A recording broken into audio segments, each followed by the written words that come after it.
এ যেন রীতিমতো ধোঁয়া নিয়ে ধোঁয়াশা। স্কুলের পাশে মাটির ভেতরের গর্ত থেকে বেরিয়ে আসছে ধোঁয়া, আর মাটি থেকে ধোঁয়া বেরোতে দেখে আতঙ্কিত অনেকেই। এই ঘটনায় যেন এলাকায় উত্তেজনা ছড়ায়।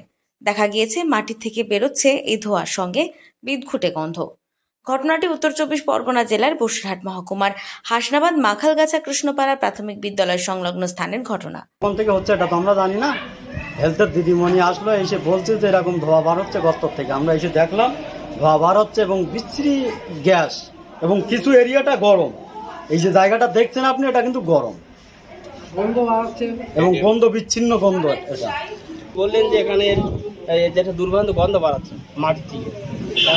আমাদের গ্রামের ছেলেপিলেদের ডেকে নিয়ে আমিও আসলাম, এসে দরজা ভিতর থেকে দেখলাম, দরজা খুলিনি, যখন ভিতরে দেখলাম প্রচণ্ড ধোঁয়া বাড়াচ্ছে আর ওই রকম গ্যাস, বিশ্রী গ্যাস, মোটর টেকা যাচ্ছে না। স্থানীয় সূত্রে জানা যায়, এদিন স্থানীয় কয়েকজন তীব্র ঝাঁঝালো গন্ধ অনুভব করেন। এরপর খতিয়ে দেখতেই দেখেন যে স্কুলের পাশে একটি গর্ত থেকে বের হচ্ছে ধোঁয়া। এই বিষয়টি নিয়ে আতঙ্কে এলাকার মানুষ। এরপর খবর দেওয়া হয় হাসনাবাদ থানায়। ঘটনাস্থলে পৌঁছয় হাসনাবাদ থানার পুলিশ। পাশাপাশি খবর পেয়ে ঘটনাস্থলে ছুটে যায় পশ্চিমবঙ্গ বিজ্ঞান মঞ্চ, ইছামতি বিজ্ঞান মঞ্চের সদস্যরা। তারা ঘটনাস্থল পরিদর্শন করে জানান, স্কুলের সামনে থেকে হঠাৎ করে গর্ত হয়ে সেখান থেকে ধোঁয়া বেরোচ্ছে, এবং সেই ধোঁয়া চোখে মুখে লাগলে চোখ মুখ জ্বালা করছে, একটা দুর্গন্ধ আছে।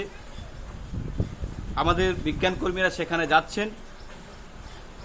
আমরা শুনে বুঝে যা বুঝছি যে ওর নিচে নিশ্চয়ই ফাঁপা ছিল, যেখানে জল জমে এবং পচা জিনিসপত্র জমে মিথেন গ্যাস বা এই জাতীয় গ্যাসের সৃষ্টি হয়েছে, যেটা অতিমাত্রায় হয়ে যাওয়ার ফলে এখন গর্ত আকারে বেরিয়ে আসছে, যেটা চোখে লাগলে চোখ জ্বালা করবে, দুর্গন্ধ হবে।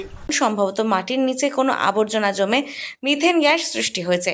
পাশাপাশি এলাকাবাসীদের আতঙ্কিত না হওয়ার জন্য সচেতন করেন। তবে এই যে ঘটনায় যে রীতিমতো চাঞ্চল্য ছড়িয়েছে তা বলাই বাহুল্য।